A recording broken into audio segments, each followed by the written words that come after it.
Hi. இப்போ எங்களோட ஃப்ரெண்டை காட்ட போகிறேன் உங்களுக்கு. பாருங்க, இவங்க பேர் பீட்ரு, இவங்க பேர் ஜாக்கி, இவங்க பேர் அனில். அவனை பாருங்க, அவன் குட்டி. எத்தனை பேர் இருக்கும் எங்கள் வீட்டில். உள்ள ஒருத்தர் இருக்காங்க, காட்டவா?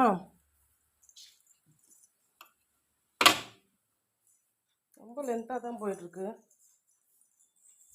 இங்கே பாருங்க, உள்ள ஒருத்தர் இருக்காங்க. ஹாய் மக்களே, இதுதான் எங்கள் ஃப்ரெண்டுங்க. பார்த்தீங்களா, எங்கள் வீட்டில் இப்போ கரண்ட் இல்லை, அதனால் ரொம்ப கொஞ்சம் டல்லாக தெரியுது. இதுதான் ஃபஸ்ட்டு வீடியோ நான் லைவாக போட்டிருக்கேன். இதுக்கப்புறம் அடிக்கடிக்க நான் போடுவேன். ஓகேவா?